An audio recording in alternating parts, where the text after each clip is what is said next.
done cookouts before, but this is the first one in Harlem.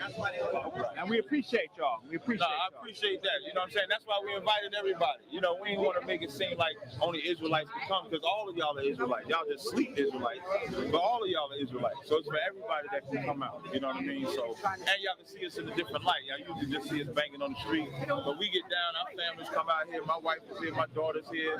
So you know, our families get down and stuff like that. And we family. And we family. So that's what we came out. That's what I was talking about. That's what I was talking about.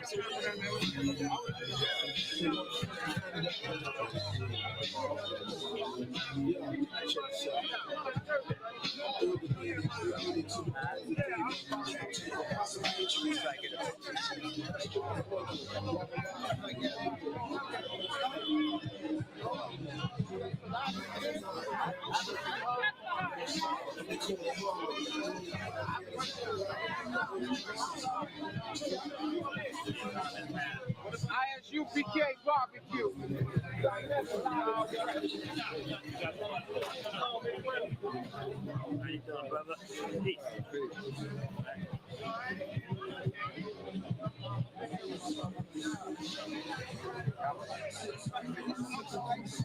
What's up, brother?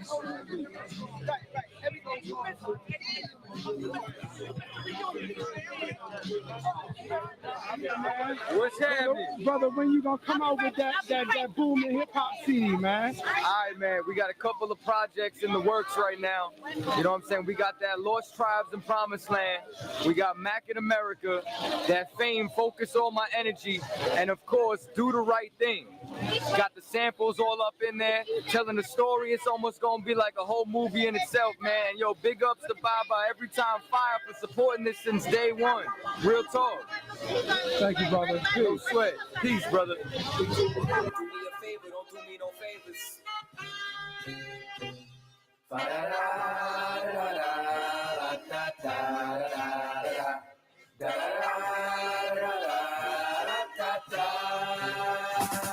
These rappers came up. I probably never will. My soul ain't got a price. It's not for sale for a couple mil. So I ain't selling out the second someone hands me a deal. I keep it simple. All I need is shelter, shower, and a meal. These rappers came up. I probably never will. My soul's priceless. It's not for sale for a couple mil. So I ain't selling out the second someone pass me a deal. I keep it simple. All I need is shelter, shower, and a meal. We used to dictate what was hot using hip hop. Now there's an intricate plot that trickles down from the top. Mutating the code to turn the off on the pop. It's time to stop, drop, shut them down, and open up shop. Put your 2 cents in. Now I'm making my deposit. There's a couple of things I can't stay quiet. Gotta acknowledge, like the Rainbow Coalition makes my ass wanna vomit. When I was young, you had to keep it in the closet. Get passion ain't my mission, but look at the television. They're feminizing all men and masculating all women. I'm only speaking my mind, so they look at me like a villain instead of these companies who make a killing off a killing. This ain't the type of world that I would want to raise my children on a weak foundation. You can never raise a building if you're feeling what I'm feeling. Get your hands up to the ceiling. What I'm saying ain't appealing. I ain't sorry, fuck your feelings. My heart is for the source, so when I pray, I'm almost tearing. Drowning out the pain, I need a cup to put a beer in, one mic to put a lyric, a crowd to come and hear it, so I can try to heal it. My mind, body, and spirit. Rappers came up. I probably never will. My soul ain't got a price. It's not for sale for a couple mil. So I ain't selling out the second someone hands me a deal. I keep it simple. All I need is shelter, shower, and a meal. These rappers came up. I probably never will. My soul's priceless. It's not for sale for a couple mil. So I ain't selling out the second someone pass me a deal. I keep it simple. All I need is shelter, shower, and a meal. Everything changed. Nothing's the same. Music's far from inspirational. Although we're more than capable. Promoting drugs everywhere. Today it's unescapable. Do it every day. The excuse is recreational. I'm not a saint, I dabble, but it was only occasional. Nowadays I wouldn't do a billion if they paid me to. A sober mind is hard to find, but far from unattainable. Your friends or yourself, homie, tell me who you cater to. See, it's cool to do Molly and blues, then go blaze a few. Where's your head at? You got a wrist to take a razor too? Because you're killing yourself. The only thing is valuable as your time is your health. Nothing righteous about anything that's done in stealth. So this one's going out to all of those who dealt, risking your freedom just to accumulate wealth. Because you're doing it and doing it and doing it well. Until you're doing it and doing it, end up in a cell. We already living in hell, I make the flames excel. So while I'm working in the lab, mixing up a concoction, remember hustling ain't a choice, but it's always an option. These rappers came up. I No, He brought a lot of lies. Ali Muhammad said two things that he was supposed to present, and he did not. Yeah, the Bible coming, the Quran coming before the Bible. And that the Greeks did not exist. Right. He didn't go into either one of them. So he pretty much beat himself up on that particular one. Right. But in the one that you were going against, you were supposed to substantiate that Jesus did exist because of all these reasons. I'm not saying the reasons are wrong. I'm just saying it's such new type of information that it's like, what you mean he went to India? Well, how he was crucified? And then if you did read the Quran, you would know in the Quran it says that Jesus was not, or Isa was not crucified. So you would be following that lineage and substantiate it with the India story. Right. So I knew that I could have made it more clear. That's the problem. But the information is there. The information is followed. But it seems so complex and it seems like you're trying to trick. Not that you're doing that. Not that you're doing that. But the only thing that I didn't really do was reiterate a particular point. I said the point and I said look at the information, but sometimes when you bring in that new information. How you doing, brother? I'm doing well, brother. I'm doing well. I just wanted to ask you a couple questions. One, what do you think about the debate?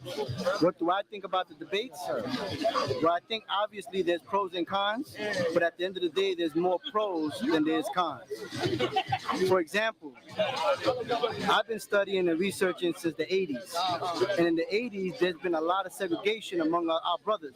Different schools stood within their school and had conversations inside of their schools. Now we take in different schools and bring them under one umbrella. And even though it looks violent, the debates and going one idea against the other idea, at the end of the day, you have to do that in order to show where are the contradictions, because if I only deal with my own camp, then I already know certain doctrine, and then it depends if you're a novice or if you're an intermediate scholar within my own camp. But when you have two intermediate scholars within two different camps, they don't know the surprises, the ins and outs that the other opponent is going to bring to the table. So you actually bring to the table something totally, I'm not going to say that it's necessarily new, but it pushes something more advanced. Because technically what we like to do is we like to get into a comfort zone because we believe that the people are not ready for this information. So we always go down to an elementary level and we stay at an elementary level because we believe that the novices and our people at large don't know the information.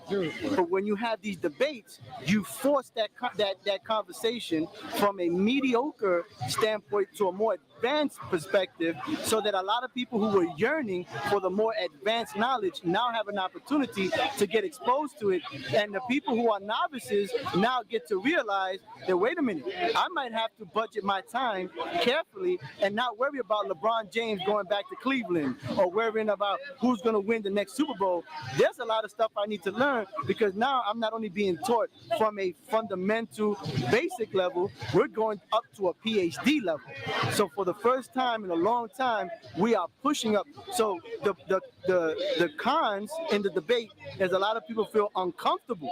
They feel uncomfortable because they're being forced to study more and research more because the information is coming at a more accelerated rate. So it's a very powerful thing at the end of the day, primarily because now it pushes the envelope from a fundamental basic perspective on the premise that our people are not ready for it, and we got to spoon feed them into a more advanced level to actually move this forward. So the debates at the end of the day are way more positive than they are negative. That's really tight. Please, brother, shop and walk. All right. Now they're really in trouble. Who's in trouble? Which team? My brothers, man. They're not the team. Yeah, not the Hebrews. The other brothers. Kemet's on trial, and these are master teachers in Kemet. But I think they talk about the glory of Kemet and not the whole story of Kemet. And there's a lot of things that have to be answered and put in proper perspective. And they're gonna do that. They're gonna pull out all the stops on Kemet.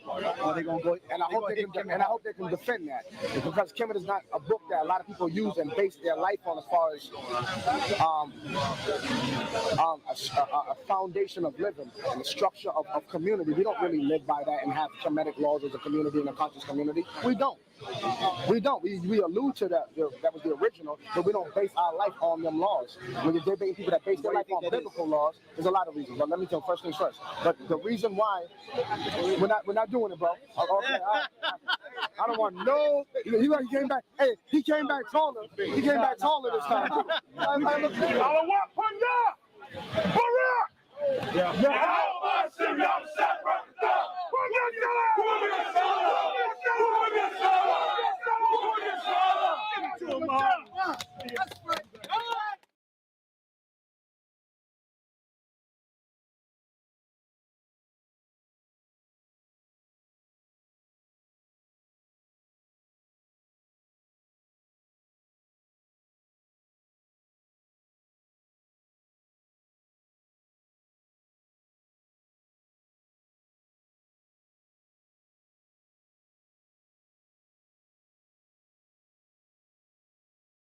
Yeah, there you go. Sure. So lock you for that. This one. All right. Okay. Yahweh Bashim Yahshua Rakatah to the brothers. Yahweh Shema Thumb Bashim Yahshua to the sisters. I'm priest and officer Parakazab. Right now, you know what I'm saying?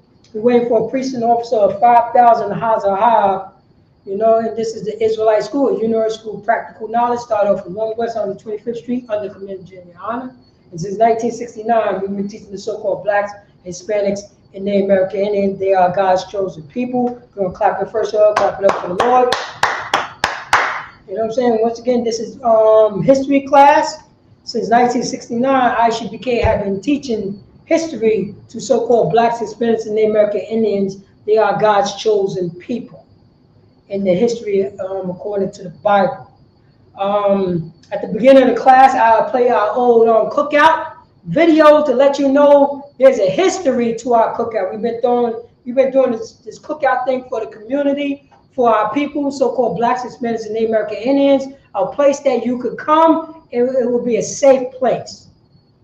It would be a safe place for all, you know what I'm saying, all Israelite groups to come together. You know what I mean? So we could enjoy each other company, so we could play some dominoes, so we could show, you know what I'm saying, show brotherhood and sisterhood, especially to our community. Because we never seen anything like that before. You know what I'm saying? And that's the law. You know what I'm saying? Priest and Commander Junior Yohana, you know what I'm saying, put the memo out for all so-called Blacks, Hispanics, and Native American Indians, all Israelite groups to report to the cookouts. And this year, you know what I'm saying? This year in Salakia, let me just get the flyer real quick. You know what I'm saying? Anybody who's in the chat, we got, you know what I'm saying? We got the link to the cookout information. This right here. This is the cookout information right here. Isupk cookout hosted by Priest and Commander Junior Yohana.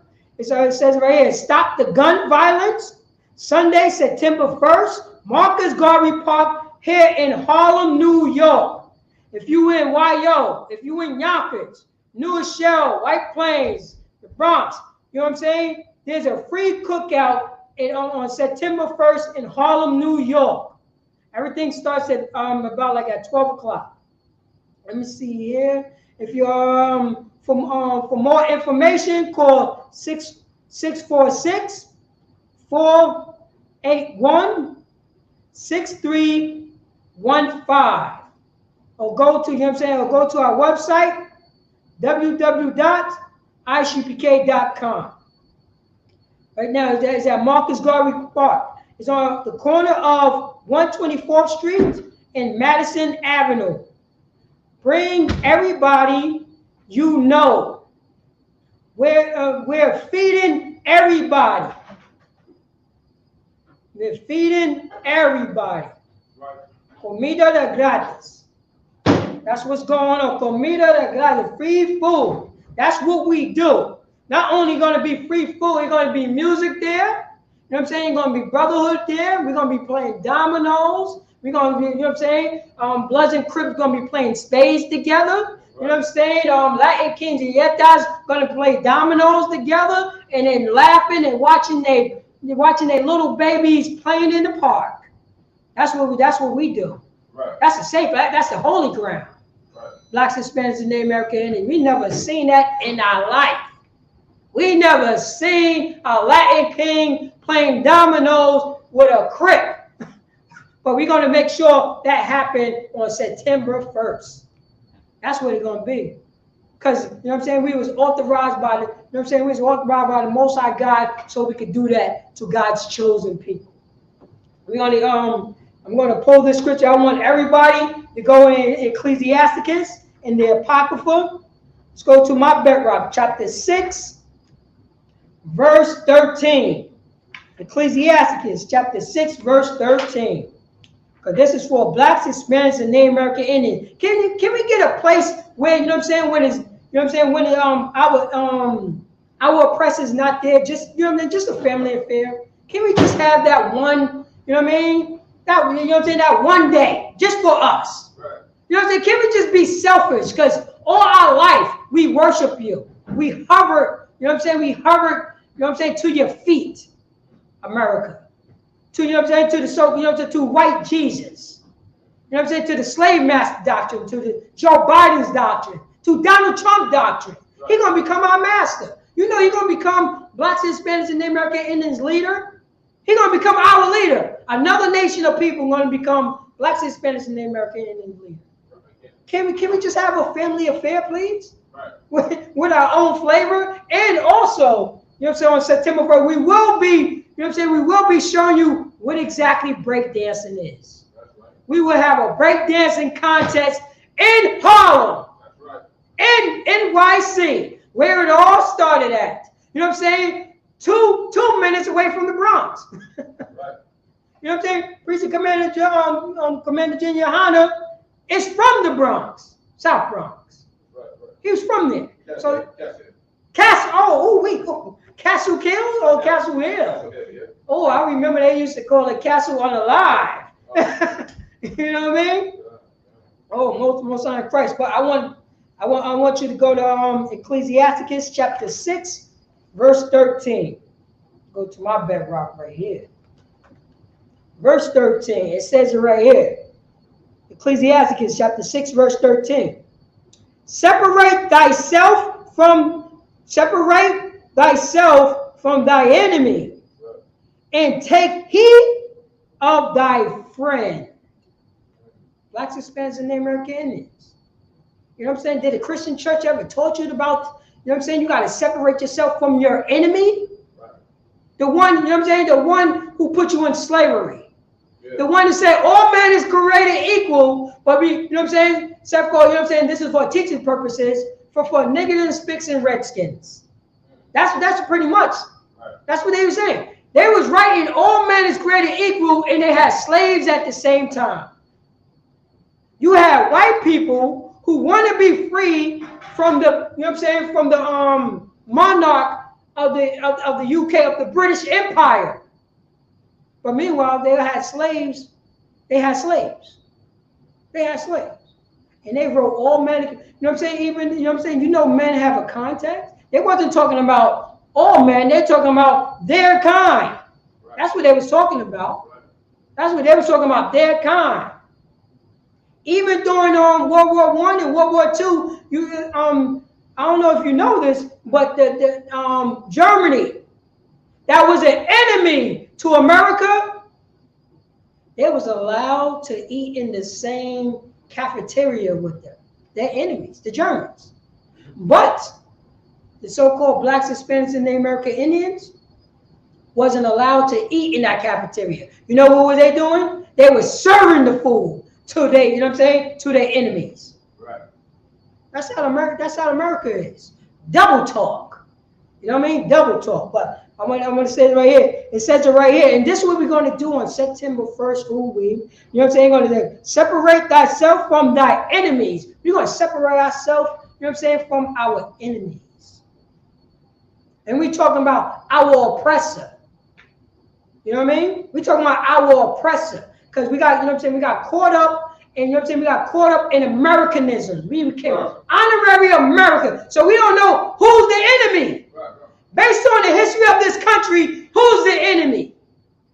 Yo, I guess a blood stop a Crip from voting. I guess a blood, you know what I'm saying? I guess a Crip, you know what I'm saying, drop bombs on his family house. That must have happened. We don't know what enemy, you know what I'm saying? Our enemies is our oppressor, Americanism. Based on the history. That's the reason why, you know how you learn how to be the so-called gangster? You learn it from the white man. You learn gang banging from white people. That's what you did. Because you gotta realize when they was doing all the, you know what I'm saying, all that myth, you know what I'm saying, that in the West, and they unaliving sheriff and still, you know what I'm saying, and robbing state coaches and all that stuff. You was in slavery. Your people was in slavery. You was a chair. That's what you was. You was a commodity. You know what I'm saying? That's what you was. You was a cow or a horse. That's what you was. And you're gonna forget about that? You're gonna forget about that? And now, you know what I'm saying? Now we on automatic pilot. Oh man, I wanted to play that. I wanted to play this video. I always play it about every if you get a chance, look up the flea experiment. The fleas. That, you know what I'm saying? You had scientists. You know what I'm saying? They had a flea experiment. So what they did is put fleas. You could go to you gonna look it up? Yeah. Oh no, go to I got it on email.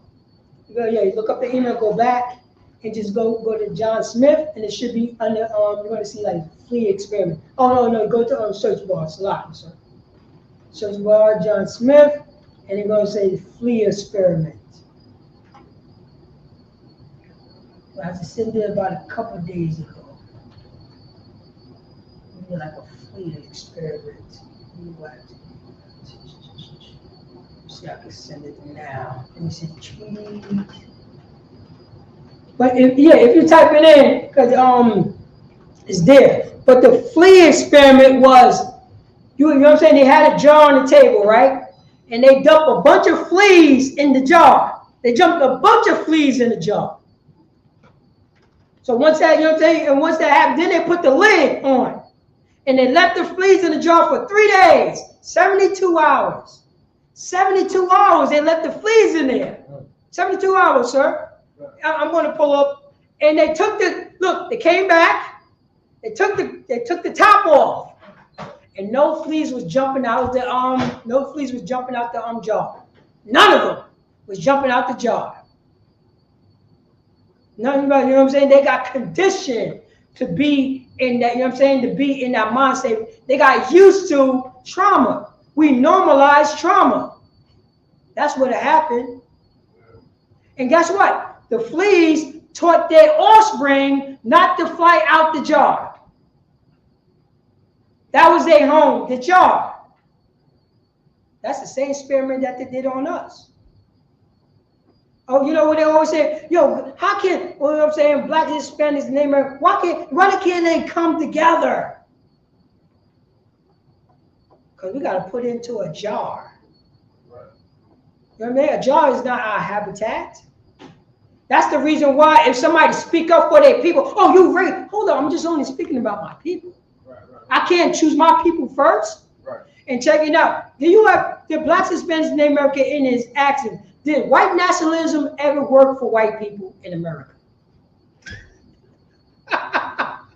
Think about what I'm saying. Did white nationalism ever work for white people in America? Well, all over the world, obviously. You see that? Right. And that's exactly what happened. That's exactly, it worked. It worked to the point that we accepted, you know what I'm saying? We accepted a God who did not look like us. But it says it right here. There you go, right. Oh, most I.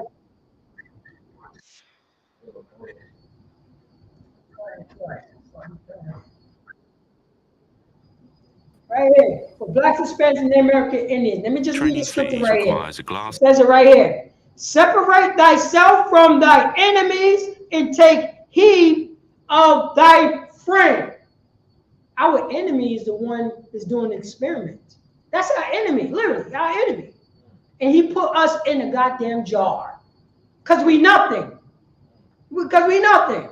Oh, these Negroes going to vote again? These Negroes was marching in the 1940s so they could vote. We just lynched 10 of them 2 days ago. And the people who lynched them got off. The people, you know what I'm saying, the people that was on the people that was on the journey was the lynchers. Of course they got their friends off. Right. Of course they got their friends off. Their cousin. Yeah, that's their cousin. You know what I'm saying? They just finished going hunting 2 days ago. Right. Like their lawyer and the judge. Like their lawyer and the judge. That's what it is. They know each other. They all in the same fraternity. The game is rigged. Democrats and Republicans went to school together. They was on the same basketball team. They was on the same wrestling team. They was on the same, you know what I mean? They was on the same golf team. They was on the same chess team. The Democrat, what you think is the difference between the Democrat and the Republicans? You know what I'm saying? Yo, the difference between the Democrat and Republicans, the Republicans would urinate on you and the Democrat would give you an umbrella. Nevertheless, they're going to still urinate on you and you're going to love it. You can play that, sir. Training fleas requires a glass jar with a lid. The fleas are placed inside the jar and the lid is then sealed. Now you see those fleas is coming out when he dumped them in. Because they was freeze, you know what I mean? You see they jumping out. They're literally jumping out the jar. You know what I mean? Jumping like, yo, we ain't supposed to be here. Let's get out of here. Let's separate from our enemy. Let's separate from this place. That's what they was doing. Let's separate from this place. And then look what happened. What you mean? Separate from they are left this undisturbed good white for man? 3 days. What good place that we have better than this? Then, when the jar is opened, the fleas will not jump out. 3 days later, In fact, 22 the hours fleas will later, never look jump what higher happened. than the level set by the lid. He stepped back. The Their doctor behavior stepped is now back. set for the The rest of their scientists lives. stepped back. Look, they took away the glass. And when these fleas reproduce, their offspring will automatically follow their example. They offspring will automatically follow the example. My mom's is on crack. Why not I could be on crack? My brother sells drugs. Training My flea. father sells drugs. I could sell drugs. That's the only way I could get out. If my father played basketball, I'll play basketball. Hold on. So they put something so heavy on here at the end of the video. Oh, I ain't even never seen it. Oh, man. Escape the circus. Escape the circus. Good. Oh, you know what? You know what that was from, right? That was also to tell you about with the elephant. With the elephant, that's that elephant thing. Right. Remember, they've been beating and whipping the elephant with the chains, and the elephant couldn't be a goddamn elephant no more. Then once they crush the elephant, once, you know what I'm saying? Once they crush blacks, Hispanics, and Americans, because you're not allowed to say that you God's chosen people. You're not allowed to say that. Right. You're not allowed. People, you know what I'm saying? Your own kind will fight against you if you say you God's chosen people. If you say, yo, I'm from the upliftment of my nation, of my people. I understand their trauma. I'm going to, you know what I'm saying? I'm going to do something different. I'm going to, you know what I'm saying? I'm going to show them brotherhood. I'm going to show them sisterhood. I'm going to show if we step away from the trauma, we can start healing from this. Right. And don't have to be this no more. And guess what? You know what I mean? Us, you know what I'm saying? Us was raised up in the circus. What the hell are you talking about? What the hell are you talking? You see this chain on? You see this chain on me? I can't go nowhere. You see this? You see what happened every time when I pull this chain? You know what I'm saying? This person beat me every time I pulled the chain. Isupk, you know what Isupk says? He took the chain off 10 years ago. He took the chain off 10 years ago. That's what Isupk tell our people. It says it right here. It says, separate, Ecclesiasticus chapter 6, verse 13. Separate thyself from thy enemy and take heed to a friend. Pay close attention to a friend. That's what heed means. Hail to a friend. Because the only friend that we always have is so-called blacks, Hispanics, and Native American Indians. It's not by accident that, you know what I'm saying, you go to California and it's blacks and Mexicans.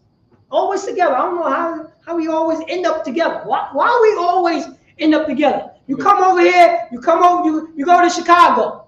You go to see it. It's always blacks and Hispanics. We always in the same job. We always in the same job.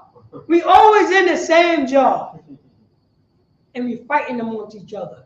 Meanwhile, everybody in the jar is heeding to who? White Jesus. Caesar Borgia. Yep. That doctrine. Everybody in the jar. It's not by accident. It's not by accident. So it says, take heed to a friend. The only friend that we have is so-called blacks, Hispanics, and Native American Indians. Once we separate from our enemies, then we can start healing. Right. Then we can walk down any block that we want.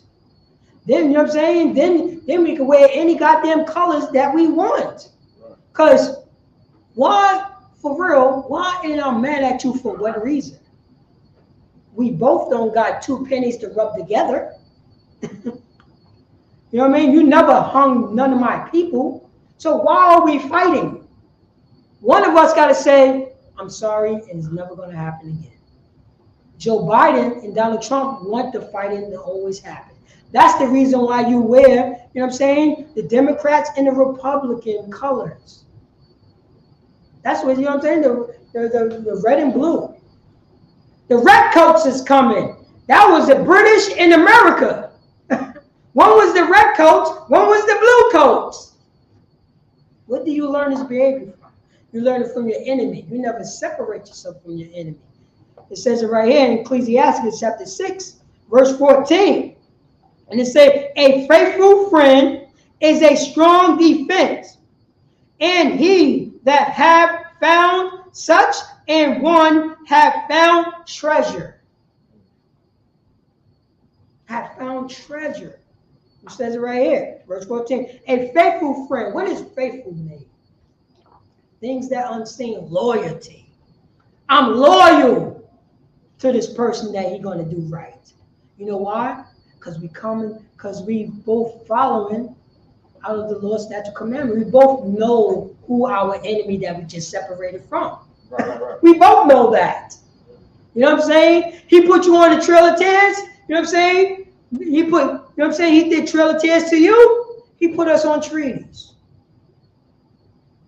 You know what I'm saying? He put you, you know what I'm saying? He put us on trees. He put you through the Alamo. You see that? Right. You know what I mean? Where did, you know what I'm saying? You got the Seminole, the so-called Seminole Indians was helping so-called, you know what I'm saying, so-called African Americans to go where? To go to Mexico. They got a whole village from that. Right. Village. Because, you know what I'm saying? The Mexicans knew Blanquito was the devil. They knew it. Come over here. Come over here. There's no slavery over here. We've been, you know what I'm saying? We've been fighting for you for a very long time. Come over here. Seminole coming over here. Now you don't know which one is Mexican, which one is Negro, because they've been doing their numbers. You see what I'm saying? But they know their lineage. They know why they came there. Right. You know, also, they also have another population in I think it is, what is it? If I'm not mistaken, it's even in Belize.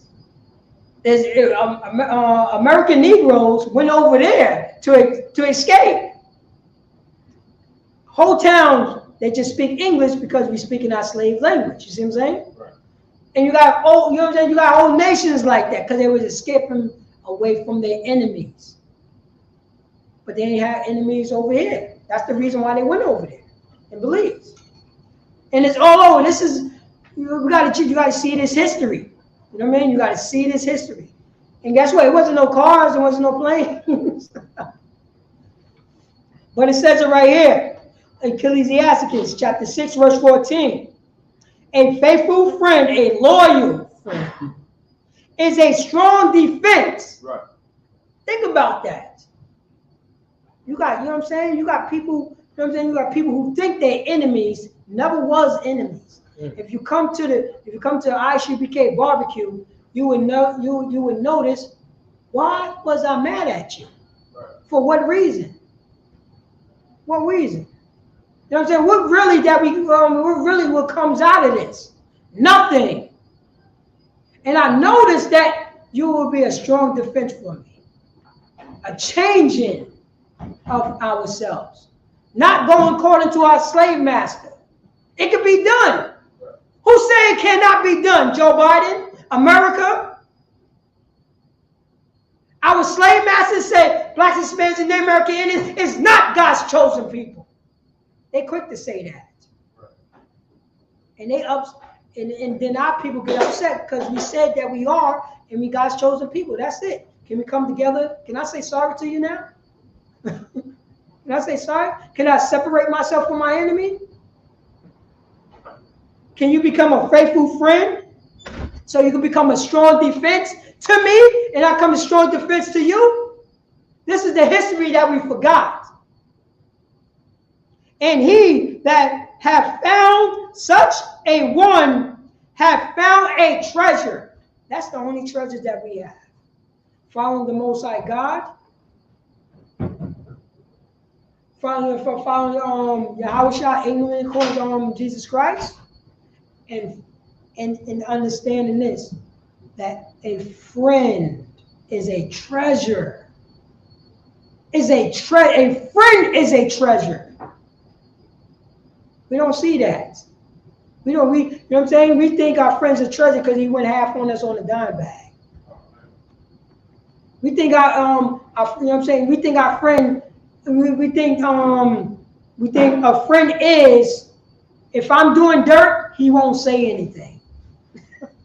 I used to think that too. Say again, sir? I used to think that too. Me too. Me too.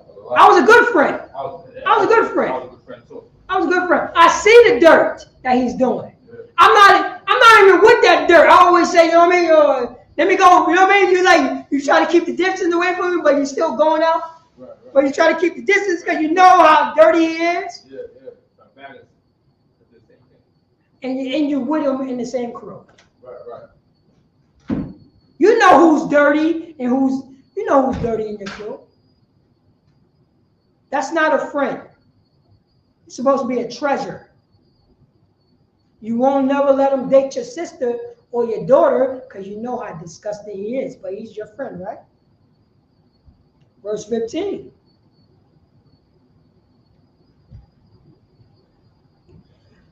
We got Ecclesiasticus chapter 6, verse 15. Nothing doeth countervail a faithful friend. Countervail. Let's see, Alexa, what do countervail means?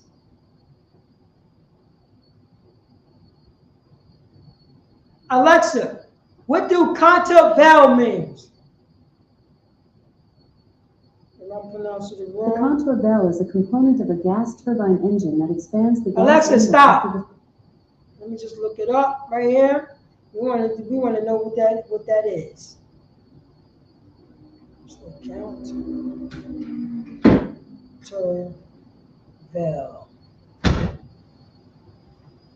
Let's see here. In verse 15. Yep. Countervail. Okay. Countervail. It is countervail. Countervail. Countervail.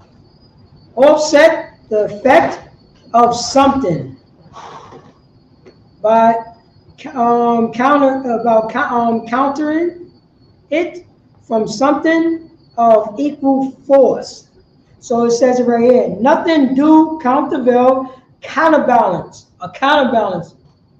a faithful friend. Nothing could counterbalance. Nothing could outweigh a faithful friend. This is what the Lord is talking to the so-called blacks, Hispanics, and American, who are God's chosen people, who are the Israelites. This is Ecclesiastes. It says it right here, Ecclesiastes chapter 6, in chapter 6, verse 15. Nothing doeth countervail a faithful friend, and his excellency is invulnerable, which means priceless. You know what I'm saying? A faithful friend is priceless underneath the Most High God. That's what we would learn. You will see, you know what I'm saying? You will be a witness to that at the barbecue on September 1st at Marcus Garvey Park. What it started at 12:30 p.m. 1 o'clock the latest. Blacks, Hispanics, and Native American Indians. It's a lot, sir. And with that, I'm gonna pass the class over to priest and officer of 5,000 Hazahah.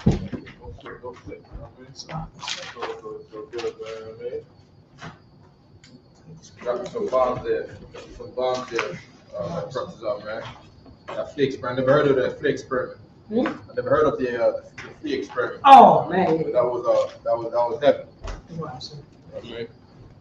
Yeah, you know what I mean. So history class. You know what I mean? Read some notable things about history from the scriptures also. Right. Also, if you have any questions, please put the questions in the chat there. All right. I wanted a part where the kingdom split. Right. Between David and Saul. Okay. Trying to see if I can get one of them. David and Saul having beef. Oh, I should have never said that. Why did I say that for? 1 Samuel 18 and 8. 1 Samuel chapter 18. Okay. Okay. And now these things are written in history, just so we can know what not to do. Okay. Okay. It says right here, 1 Samuel 18 and 1. And it came to pass, when he had made an end of speaking unto Saul, that the soul of Jonathan was knit with the soul of David. All right? Knit meaning that they're interwoven together, like how your clothes is knit. You can't really see between the bands of the fabric. That's how close Jonathan and David was. And this is the history. This is how we gotta be. All right? Also, I was arguing with somebody on Facebook about God unaliving all of the Egyptians' kids. Somebody was upset that God unalived all of the Egyptians' kids and said, "What kind of God is that?" You don't understand what the Egyptians were doing to our kids, right? The Most High in history, in that sense, also maintained good brotherhood with us by doing that for us based on what they did to us. I'm gonna tell you another thing. Big up to Officer Thummer Young in Florida. He had a shirt that said alligator bait. Because that's what we were in America. We were alligator bait in America. So of course, you know, the 10 plagues of Egypt are here again. You know, I mean, the Most High done bring one plague and unalive some old people, and then now here comes another one from Africa that he's gonna bring from Africa called the M-Pox Part 2, which is monkeypox refined. Where this one just gets the babies. You see what I'm saying? So now, of course, you know, according to the Bible, you know, I mean, we don't laugh over no unalivement. It's a completely sad thing to be, you know, deal with something like that. Moses did not laugh with the Egyptians' kids when they were being unalived and so forth. You know what I mean? But you have to understand why the Lord is doing this. You know what I mean? Them oppressors, man. You know, they done got abortion clinics all over the country for the sole purpose of unaliving and destroying Black and Latino babies before they even born. There's a woman. What's her name? Was it Hillary Clinton? Some years back. Had some political thing where she allowed what they called third trimester abortions. Meaning third trimester abortion, meaning from 7 to 9 months, that baby could be born and have a premature birth, right? They could have a premature birth, but instead you are going to opt to have an abortion to say you're going to abort the baby. And abort is like a kind political way of saying drill the head of the baby. So when it comes out, it doesn't cry, so the mother doesn't lose her mind that the baby got really unalived in a forced premature birth. That's all abort means. Abort just means, unalive the baby. Unalive the baby as it's coming out so it does not cry. That's all an abortion is. You have to understand what that is. As a matter of fact, I want that. I want give me first Exodus chapter 1. You know what I mean? Exodus chapter 1, and we go down to 18. Note to me, if you run over a pregnant woman who's 5 months pregnant, 3 months pregnant, right? You by mistake, right? You run over any woman, just by mistake, and that woman happens to be 3 months pregnant, 4 months pregnant, 2 months pregnant. They call that double. Can we say the H word? Homicide. We can say double. We can say homicide. Double homicide. You see what I'm saying? Or if it's found out to be an accident, you still go down for manslaughter, and it'll be double manslaughter because there was a man in that belly. That thing that comes out of that belly becomes a man, and you took the life of that man. That's right. You see what I'm saying? That's what an abortion is. All right. Are you trying to get me high? Okay, let me get some of this. Let me get some of this good ish right here. You know what I mean? Look at it right here. Look at it right here. By the way, for those out there who saying that they in the Old Testament they put weed in this thing. The weed that they put in the Old Testament in the sense of was the unlawful one that God made God unalive everybody according to history.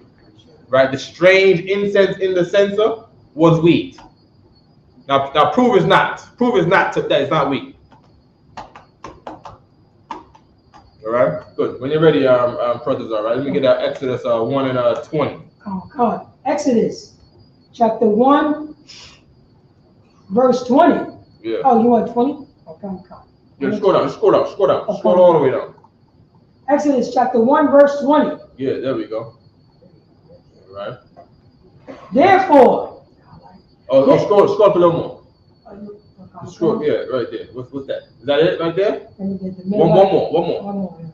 There you go, 18. There we go. Exodus chapter 1, verse 18. Yeah. And the king of Egypt called for the midwives and say unto them, why have ye done this thing? Okay, hold on right here. This is I need one more verse up. See what I'm saying? Yeah, because of course the daughters of Israel did not listen to Pharaoh. So give me verse 17. Oh, is that it right there? Yeah. That's it right there. 16. There you go. You want 16 or 15? 15. Give me 15. You're right. Yep. Exodus chapter 1, verse 15. Yeah. And the king of Egypt spoke to the Hebrew midwife. Right. Here's the jar holder. Telling this the Hebrew sisters, yo, if you see it, if you gonna say it, read. Of which the names of the ones was Shipra, and the name of the other Pua, verse 16. And he said, when ye do the office of a midwife to the Hebrew women. Right. When you start seeing new fleas jump up in this flea jar, read. And see them upon the stools. When you meaning the The woman has already gave birth to the baby, and she's sitting on the stool with the baby in her hand, breastfeeding the baby. Read. If it be a son, then ye shall kill him. That's what it said in the Bible. That's what Pharaoh did. See what I'm saying? People will be mad at God because God unalived the Egyptian children. Why are you not mad at this? Why are you not mad at this? And I'm gonna tell you where that vibe is coming from. That vibe is coming from the same thing that makes people pray for Paris when they get hit with a terrorist attack.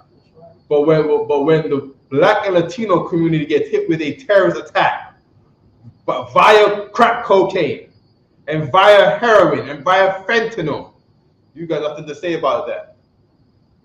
You got nothing to say. You got no prayer for Compton. You don't have that in you. You got no prayer for Harlem. You got no pray for the Bronx in the 80s. You don't got none of that. You don't got no pray for the Wild Hundreds in Chicago. You don't pray for Detroit when they get unalived every single day. Every single day. You're not praying for the attack that's been done on us. And that attack in Compton is on the boys. It's on the boys. The boys are just grown men now. But it's the same boys that are on the attack again. Kids gangbanging at 13. What's the government program for that? To stop them or drop more crates of guns in their neighborhoods? It's the same vibe. So you be mad at God. You want to be mad at God because He put justice on those Egyptians for the Egyptians done to our children, and you want to feel pain for the oppressors in the Bible, but you don't want to feel pain for the victims in the Bible. You don't want to feel pain for God's chosen people in the Bible. You bugging. You absolutely bugging. And what's the next verse on that there, Love Shah? Come. Come. We go right here. Then ye shall kill him. Right, that's for the sons. Unalive the sons. Send them all to jail. If he's a son, send him to jail. Keep reading. But if it be a daughter, then she shall live. But if it be a daughter, tell that daughter, hey, don't get with these black boys because they're gonna be unalived. They're all gonna be drug dealers. You need a better life, young girl. You know what you should do? Don't get with these black boys. Get with a white boy. That's what they said in church. Of course, it's something that I've heard personally in church, and I've heard everybody say this in church. I don't know why there's no article on it yet. I don't know why it's a thing that hasn't been brought up to why they do this thing. The sisters all in church, the midwives, they all in church are saying to the black girls in church who are young and 11 and 12, don't get none of these black boys. They're all gonna be unalived and they're all gonna go to jail. You need a better life. Get with a white boy. You ever heard that before, Professor? Have you heard that before? Someone online. This people online. We got people online. Have you ever heard? Just put this in the chat. Yes. Put yes if you've ever heard in church that a sister, a black woman, say to a young black girl in the church, don't get with none of these black boys. Get yourself a white boy and live a better life. Let me know if you've ever heard that before. But they say that I heard that when I was a kid, and they were told to a girl. I didn't even like the girl, but for some reason she decided to say a little louder to me when I might have been like 10. You know what I mean? I wasn't born in the States. You know what I mean? But I came here. I was free to live here for a hot minute, and then I heard that. And when I heard that, I can understand how everybody lives now. I understand why sisters are the way they are. You know what I mean? I understand why sisters look down on black men. Because you was taught to do that as a kid. That's right. You was taught to look down on our brothers. You see what I'm saying? Read that scripture again. Come. You want it from the top, sir? Please. Oh, come. We got Exodus chapter 1, verse 16. Next verse. Oh, you want 16 or 17? 17. Oh, right quick. This is Proverbs 22:6. Come. It says, train up a child in the way he should go. That's what they've been doing in the church. They've been training our daughters how to be when they are older. That's why Halle Berry can't get a brother yet. and horribly paying the consequences for it. Horribly paying the consequences for it. What religion is Serena Williams? Christian, sir. I believe Serena Williams is a Christian. Let me ask Google. What religion is Serena Williams? Oh my gosh, she's a Jehovah's Witness. Did Serena Williams Serena Williams was baptized on Sunday as a Jehovah's Witness, marking a monumental moment for, okay, no problem. She was a Jehovah's Witness who are Christians. Who are Christians. And in the Jehovah's Witness, they hate black people too. That's right. You know what I mean? And I'm sure it's a church, so you know, one day they're Baptists, and one day the Jehovah's Witness comes out in America, and what do the Christian women who hate black men? They just go to Jehovah's Witness. So why is Serena Williams with a white man? Because she was raised to do that. Train up a child in the way she should go. And when she is old, she will not depart from it.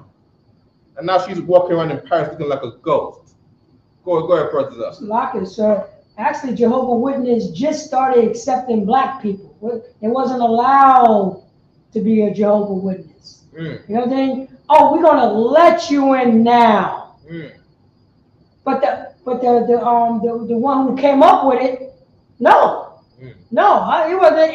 And I'm talking about, you know what I mean? I'm talking about decades after the fact. Like, we got to get our numbers up. We got to get some of this black money, because that's all it was. Then, you know what I mean? And if I may, it's locked here. Then you have, you know what I mean? Then it was like, you know what I mean, against them to be like, you know what I'm saying? They only, you know what I'm saying? They only could marry, you know what I'm saying? Blacks could marry black. You know, no segregation. It wasn't allowed. It was against the law. Right. Now, who's the only people on top? You know what I'm saying? Our oppressor. Right. And who's the only people? You know what I'm saying? Who the main people who's getting? What's the main men who's going in there? White men. So you have our sisters marrying white men. In there. But meanwhile, they still racist against them. Right. You can pull it up right now. You know, Jehovah's Witness racist against sisters who was in jail. I got a lot. Yeah.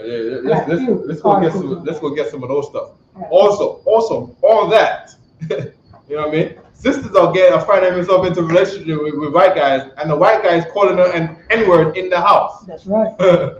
You know what I mean? And then the white boys are beating black people to the punch on this one. The white boys are putting the sisters on child support. The sister's thinking, no, she's gonna put the white guy on child support and get all this money. No, you're not. You're not gonna do that. You don't understand. You don't understand your place in this flea jar. That's right. You're in the jar. And when the oppressor with his white hand, just do that guy in the video over there, right? Put that video back up, man. With the flake? With the flake. Yeah, just go over there and press that share tab right there. Press the share tab. Yep. There you go. Let's run that video again. There you go. Press that button right there. There we go.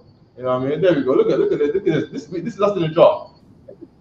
The fleas are placed inside the jar, and the lid is then sealed. You know what I mean? And when he's ready, he just plays with you. And when he's ready, he puts the lid on you for 3 days. On your mouth. You see, he ain't tolerating that mouth from you. And when he's ready, he opens it back up. He let you in the church. He let you in the Jehovah's Witness church. And then now information coming out that we all realize, and you staying in the jar. You won't come out of that jar. And when he's ready, he picks you. He comes and observes you and looks at you and says, "Oh, you in the jar. You in the jar." That's right. You know what I mean? You thinking you're gonna put him in a jar because he put a jar on the brothers. No, you're not putting a jar. You're not putting a jar on him. Right. He puts the jar on us and he puts the jar on you. That's right. You see what I'm saying? That's now you said the end was heavy too. Escape the circle. What's the word you say on the end? What's the word at the end of that? I bring it back. Yeah. Escape. That's my fault. Yeah, it just goes back. You know what I mean? It said escape the circus. Number one. That circus is us. We the circus, and live beyond the limits. What does that mean? You gotta get out of church. You know what I mean? Because that church is a circus. That's why everybody dancing around acting a fool in there. Because that joint is a circus. Live beyond the limits. What does that mean for sisters to live beyond the limits? It means you gotta not put yourself in this marginalized thing where you think you gotta have a white boyfriend to live a better life. You will get a brother in the truth, and you will live beyond the limits of the imaginary lid. You see what I'm saying? And there's another. Whoever wrote this, whatever poets wrote this was so deep, because according to the Bible, black people who are in jail, who are in the circus in jail, the circus meaning is gladiator school. They got videos of the camera in the corner of the wall, and they're recording all of the fights. They got the juiciest fights in jail. You know what I mean? The poke ups, the CO handcuffing brothers to the lunch table. You know what I mean? And then the white boy come out of nowhere. The CO walk away like he don't know what's going on. The white boy come out of nowhere and with a shake, and he's and then, you know, the brother, four brothers are on the table, jumping around trying to not get shanked by the white boy. That's right. And what I'm telling you about is a real occurrence. I'm not making stuff up. It's not hyperbole. You know what I mean? This is, you know, we're not, you know, this is a real story where the CO did that. You know what I mean? That's right. Cuff brothers to the table, four brothers to the table, and they're all swinging around the table for them. And the white boy is jumping around. The brothers are trying to kick him away. They're trying to kick the other inmate, the pale-faced oppressor, who's also an inmate. You know what I mean? They're trying to kick him away, and they're trying to spin around and jump around. And that oppressor's having a jolly good old time, is coming at them and try to stick at them and jumping around and sticking at them. Because we are in that jar. Right. And them brothers was in a jar. They could not get away from that table. You see what I'm saying? And then we're gonna run to anyways. You are in a jar inside. Them brothers are in a jar that's inside of a bigger jar. If you escape jail, where you gonna go? To what? PA? PA still the jar. You're still the jar in PA. You see what I'm saying? They're gonna be in the jar searching for you in that jar, in the Pennsylvania jar, up and down, up the tree, in the hole, in the river, looking at people's backyards and in the garbage bin, looking for you.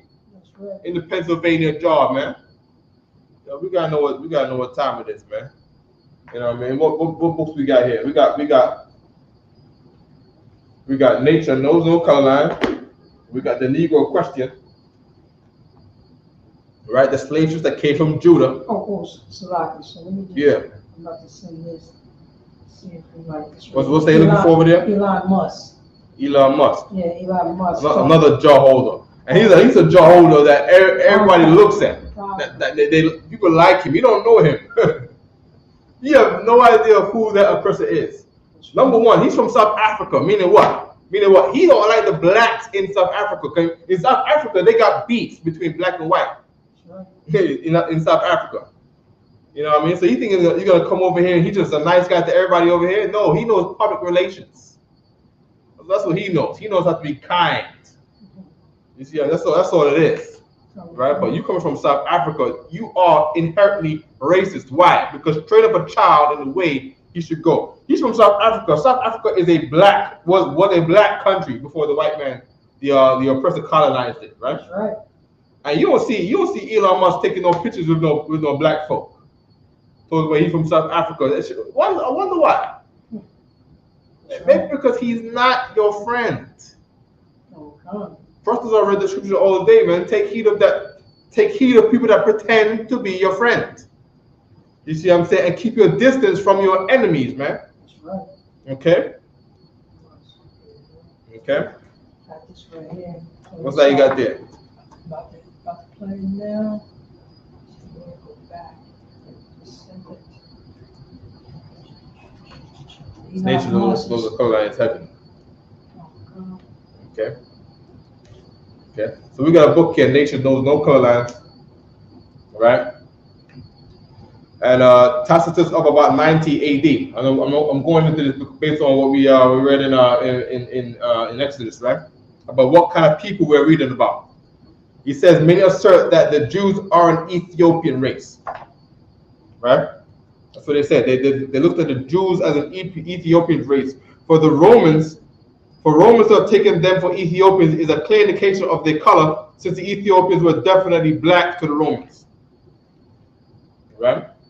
The Ethiopians were back to the Romans, and on the hieroglyphs, them Jews were dark skinned on the hieroglyphs. So we're reading about Shipra and Pua talking about unaliving them babies. If it be a boy, they're talking about the same Jews that are an Ethiopian that look like an Ethiopian race today. All right, scroll me down on the Exodus right quick. Yep. Verse 17. Exodus chapter 1, verse 17. But the midwife feared God. But the midwives feared God. I like the scripture says. It's precept. Shall I pull the precept? I should pull the precept. Yeah. Let me pull the precept. Yeah, let me hold on. It says no, close. You know what I mean? Close. The one that says, how can you say you love God that you can't see? If you don't fear your brother, if you don't love your brother that you do see. 1 John 4 and 27. 1 John 4 and 20. So water. You know what I mean? Let me look that right quick. 1 John 4 20 to 21. 4 and 20. Here we go. If a man say, I love God, and hateth his brother, he is a liar. Right? We read that part in Exodus again. Come on. Exodus chapter 1, verse 17. But the midwife feared God. But the midwives feared God. Keep reading. And did not ask the king. And did not as the king of Egypt command them. Right, because the king of Egypt is saying, unalive these dark-skinned Jew boys who look like Ethiopians. Unalive them.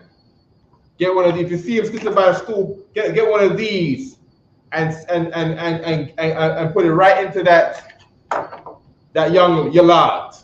Right. Put it into that young Yalad. But the midwife said what? If a man say I love God and hated his brother and wants to unalive his brother, he's a liar. Right. Now, Serena Williams, if you don't love your brothers and you hate your brothers enough to not want to get with your brother, but instead to go with an oppressor, you hate your brother, then you don't love God. Serena Williams does not love God according to Jesus Christ. According to 1 John 4:20, the teaching of Jesus Christ. Or the black Christian woman that you've heard growing up, who said, don't get one of these brothers. Don't get one of these black boys. Don't get one of these brothers. These brothers are all going to be unalived. We don't like them. They don't treat us right in captivity in America, the way we've been raised here. If you hate your brother, you don't love God. These midwives love God, though. These midwives said no. These midwives said no to the abortion. They was not with that. They was not with none of the abortion. All right? Give me back to Exodus there, brother. So 1 second. Okay. Right? Verse 18. Okay. We didn't finish. We finished it. We did finish it. Oh, lies, sir. Yeah, but save the men and children alive. You said it. Oh, yeah, you did. You said it. Oh, I said it. My bad. You said it. Yeah, you know what I mean? You know what I mean? Exodus chapter 1, verse 18. Uh-huh. And the king of Egypt called for the midwives. So now here comes Pharaoh now. Now what? Now of course it's not being called. It's not being called down to the what's the highest courtroom in America? The Supreme Court. Supreme Court. So imagine you get called to go down to the Supreme Court, and this is not the one down in downtown Brooklyn. This is you going to the Capitol Hill to sit in front of all them devils. You know what I mean? And their job is, what's their job again? Oh. Their job is to grill you. You see what I'm saying? That's their job. You want to see how they handle them Chinese people with the TikTok, and they grilling them and talking about you guys are trying to attack our country, and you're doing this and you're doing that, and the way they grill you, you know, they make you feel real small in your seats, make you feel like real less of a person there. That's what these midwives is called to do, to go to the highest courts, and in this court, right, the president himself was there, the king of Egypt. And I'm saying the president because the president of the United States is fashioned after the pharaohs of Egypt, where they have to be elected every 4 years, where they have to run for the president. Running for the president means in America there's no actual running, but in Egypt you had to physically run for president. Every 4 years you have to run for the pharaoh. It was a race. They called it the race to be the pharaoh. So they ran, and whoever ran the race became pharaoh. It was not over the votes and like what we're looking at today. It was whoever could run around the block the fastest and make it to the line, he became pharaoh. You know what I mean? Whoever the guy who did not win, he lost the race to the seat. He lost the race. That's right. All right, and that's where these phrases in America come from today. It came from Pharaoh. Okay, keep reading there. Come. Yeah.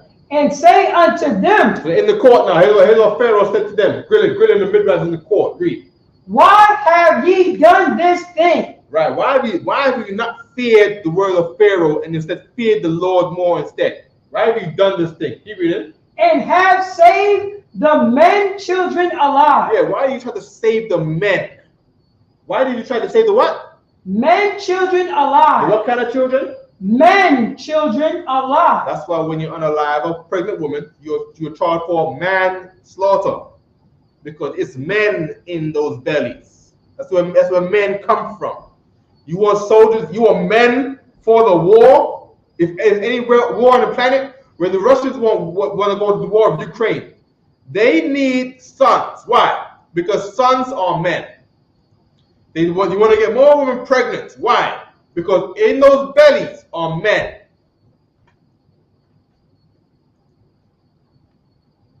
Keep reading. Come. Exodus chapter 1, verse 19. And the midwife said unto Pharaoh, because the Hebrew women are not as the Egyptian women, for they are lively. They're lively, yeah. And this is another thing to history. Black women are not like other women on the planet. Right. They are loud and they protest. You see what I'm saying? Black Lives Matter. That's what they're going to do. They're going to go down the street, and these women are lively. They get to the kicking and the stomping. You see what I'm saying? When you try to violate them. You see what I'm saying? Lively. They are lively. So the Egyptian woman, number one, it said go back up 2 verses to 17. Come. Read it again. Come. Exodus chapter 1, verse 17. But the midwife feared God. This is the real reason why they did it. The one in 19 was just the excuse. Because you have to have an excuse to Pharaoh. you talking about the devil of that time. You're talking about the oppressor at that time. They don't know anybody else favoring no God. They don't believe in your God. You're talking about you believe in some Israelites' God. They believe in the God of their religion, of their country. That's right. So you talking about God. They're like, we don't know. God don't talk like that. What are you talking about? You are lying. You know, so they said what they said. You see what I'm saying? Go back down to 19. Come. Verse 19. So the woman feared God. The midwives feared God. So they had to save their brother alive, because those brothers are the sons of God in those bellies. Okay? Keep reading. And are delivered Aaron, the midwife, come in unto them. And for they are lively and are delivered there, the midwives come in unto them. All right? Keep reading. Come. Verse 20. Therefore God dealt well with the midwife. What the Christians don't do. The Christians are doing terrible in church. God don't deal well with you Christians. The Christians are still in church praying for a man. Why? Why are you in church praying for a man? Because God is not doing well with your marriage. He's not doing well with your relations to another man. You know what I mean? With all that hate you got for your brother, telling sisters in there to get with the oppressors. Right? So, you know, God is not doing well with you. Keep reading. And the people multiplied. Right. God dealt well with the midwives, and based on God doing well with those midwives, the people what? Multiplied. And waxed very mighty. There we go. If you want God to multiply Harlem and to make us have enough manpower to take back our neighborhood with wealth and money, and hands that go and make money and produce things, and hands that can farm cows, and hands that can plant fields full of apples to sell in the supermarket, to have the manpower to create that kind of financial benefit, you need to not unalive your young boys in Harlem. You need to save your boys alive, man. You gotta not listen to Kamala Abortion Harris talking about it's her body, her choice. You gotta not do that. You gotta not listen to people like that. She's not the kind of woman we read about in the Bible. She's not the midwife. If the guys are liking her to what these midwives right here, I'm trying to tell you, man. You know what I mean? Harris and the Harris family. First of all, who's she married to? You think she's black? You think Kamala Harris is black? Who's she married to? Her brother? Is she married to a black man? Is she looks black, right? Is she married to someone who looks black? I think she's married to I think her husband is Jewish. Right? Hold on. Yeah, he's an immigrant. Kamala Harris's husband. Right. His name is Douglas Emhoff.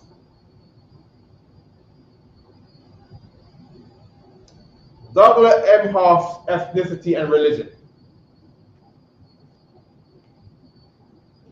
Doug Emhoff's Hanukkah, rewrite left attitude towards Judaism, Israel. Right, Kamala Harris by getting, I think she's gonna be the president, yo. Because right now they want support for that Israel. That's right. And her husband is a Jewish man. That's right. You know what I mean? And you know, and when we wanted, and the Jewish men always do what we did in the Bible. You see what I'm saying? The Jewish men always look to what we did in the Bible. And when they want someone to get into when they want someone to manipulate the king, you know what I mean? When we wanted to one time in history, again in the book of Esther, right? Amalekites was trying to tell the king of Assyria, right? To unalive all of the Jew children of these 12 tribes. And a genius called, what's his name again? Mordecai. Mordecai said, you know what? The Lord is going to create an escape so that we be saved out of this. Lo and behold, the king of Assyria, he got some unclean meat for a wife up in there called Vashti, some Indian woman he got in there, some proud, snobby nosed Vashti. You know what I mean? Vashti is an Indian woman. Her name is Vashti. She's an Indian woman. And Kamala Harris is an Indian woman. I'm just saying. Her mom is Indian. You know what I mean? You know. And the king was like, yo, we need to replace this Vashti here because she thinks she's higher than men. She thinks she don't gotta answer to the man's call. So the king of Assyria said, you know what? Put her to the side. I'm looking for a new wife today. I want a new wife in my house today. Mordecai said, there we go. We just need someone to get up into the king's ear. Mordecai said, you know what? Here's a beautiful sister right called Esther. Asathar in the Hebrew. Meaning she conceals herself well dressing. She don't dress like these 3 or 4s out here. That's right. You know what I mean? Get up in there, all feminine and all that, not being sexual, none of that. All the other bros ugly, trying to appeal to his sexuality. And sister's like, nah, nice and concealed. Sathar means conceal, as-sathar. You know what I mean? Sister over there, sister Sathara Banat. That same Sathar means to cover up, be discreet. You see what I'm saying? Got up in the king's ear to tell the king what to do. No problem. We in Babylon today. Right? In Babylon today, what are we doing right now? Everyone's fighting to get the black American vote. So they got a woman who looks black to get the black American vote. Who's in her ear? The Jewish man. That Jewish man gonna be telling her, you can't allow them to do this to my people. It's like Esther to tell the king, like, yo, let me get that in Esther right quick. Where am I gonna find that in Esther right quick? Esther to the king.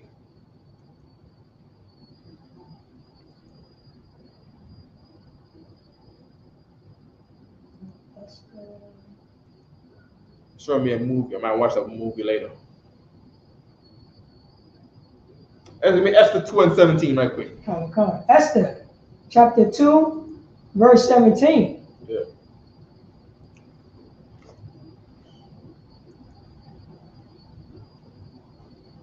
And the king loved Esther above all the women. Why? Because our woman was better. You know what I mean? Our woman is the most favored of all the women on the planet. That's why our woman, even though we're in the bottom of society, where our sisters are going to be the one on the magazine cover. You're not going to see no Harlems on the magazine cover. That's not what you're going to see. You see what I'm saying? Keep reading. Come on. And she obtained grace and favor in his sight more than all the virgins. There you go. And that's how black women are supposed to be today. That's right. Black women are supposed to be able to get the favor of your husband. Because when a black woman is kind to her husband, kind to a black man, that man will go out there and be unalive to keep you alive. He would do it. He would just, in a spur of the moment, if a man would not, and I've thought about it so many times about, you know, just dealing with my woman, when they are kind to me, when they're kind and loving to me, you know, it's like, you know, there's something so precious in this sister that makes you just want to not think about your own life at the moment and just think to go down in history for the act you are going to do. To do what? To be the hero for someone so kind to you and so loving to you. I've thought about it many, many times. I think about it anyway. If I get into a road rage and someone comes to my window, I just imagine, you know, defending my woman. Just doing the right thing according to being a man. That's right. For your woman. That's right. But then if you are offended, right, by your woman because your woman is doing things to offend you, whatever it is, the women in the world do things to offend their man, then that man is gonna have second thoughts about protecting you. And this is the same thing that goes on today, where the sisters in America are saying, why aren't black men protecting us? Why are the black men there for us? Because you are not being like Esther. That's right. You're not being like these midwives fearing the Lord for their brothers say, I think someone knocking the door, brother. Someone just knocked the door. You see what I'm saying? There's a certain way you gotta be, you know what I mean, to persuade a man to want to give his life for you. And by the way, you want a man to want to give his life for you. And he's not giving his life for you just so you can be, you can be the queen of all the earth, and this man is a peasant. That's not how it works, young sisters. It's not how it works. It's not how it works. If you want to be treated like the princess who became the queen of Assyria, you are going to have to bow to a man. You are going to have to bow to a man and bow to everything he used to say and everything he says, and to please him and to be the thing pleasing in his sight. You have to be that. You have to be that. And the king loved Esther above all the women. That's who you're supposed to be. Why? Your man can have more than one woman. Your man can have all the women. But are you going to be the woman that man is going to love above all other women? Can you be the woman where your man walks outside and he's around all thousands, hundreds of other women outside, throwing themselves at him, telling him how nice his cologne is, telling him how that he looks so nice. You see what I'm saying? Looking in his eyes, and can he say, thank you for your kind words and your compliments, but my woman right here is something, something beyond beauty, something beyond kindness. My woman is she's so wonderful. I don't think you can out trump, this woman right here. If you think you can, then by all means show it. But the king loved Esther above all the women, and she obtained grace and favor in his sight more than all the virgins. That's who you gotta be. You gotta obtain favor with your man. Sisters today are not raised, they're not trained to want to gain favor with their man. And you're making a great mistake by not wanting to seek favor with your man. You think that your man has to seek favor with you? No. Your man does not have to seek favor with you. Happy wife, happy life, garbage. Happy wife, happy life is not what's going on right here in this chapter right here. That's right. You see what I'm saying? What's the saying? Happy man, God's plan. Happy man, God's plan, man. Christ. Yeah, man. That's right, man. Happy man, God's plan. You know what I mean? Them sisters in Egypt, the midwives, they saved them the men and children. And them men not being alive, they got to be happy men. And that was God's plan. He multiplied the hands of the men. He said he waxed mightily in them. He dealt well with the midwives. And Israel multiplied exceedingly.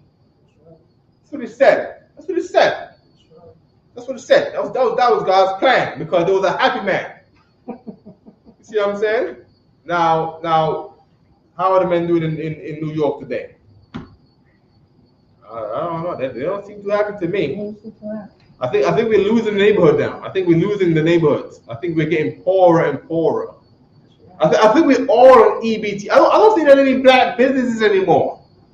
Is there any black business? Are we still chanting support black businesses? I think people got tired of saying it, but the echo is still in the background that people are saying support black businesses. But guess what? The fleas are not willing to jump out the jar anymore. They're not trying to excel past the imaginary lid anymore. So we just say, you know what? EBT. City FEPS voucher. Voucher Section 8. We don't want to jump out of this jar anymore. We're just going to stay in the projects. We're not going to try to get no more land. We're not going to try to build no more house. We're not going to try to have the black man's houses. Like you got diamond houses, and you got pink houses, and then you got all these other houses. I don't think we're trying to have the Negroes' houses anymore. I don't think we're trying to do that. I think we satisfied ourselves with the jar, because the man is what? What should we forget, Esther? Come on. Esther, chapter 2, verse 17. And she obtained grace and favor in his sight more than all the virgins. Yeah, so we don't of course, the man being not multiplied is based on the sisters not getting in his sight, to be the grace in his sight. You see what I'm saying? So now we ran into a brick wall now. Keep it. Come. So that he set the royal crown. The what? The royal crown. The what? The royal crown. Yes, this is walking around calling themselves queens with no crowns. You bugging. You're not right for that. If you really want to be treated like a queen, we go back a little bit. She obtains. Shalaki. And she obtained grace and favor in his sight. In his what? In his sight. In his what? In his sight. And he has to see that you love him. You want to hear all that talk. It's like we want to see the love. We want action. You see what I'm saying? Keep reading. More than all the virgins. All the sexy reds out there. Talking about F her baby daddy. F her baby daddy. F her baby daddy. What's the other one? Glorilla? She has a song called FNM or something. I don't know how it goes. But it was a song just the same thing. You know what I mean? Some hot girl summer.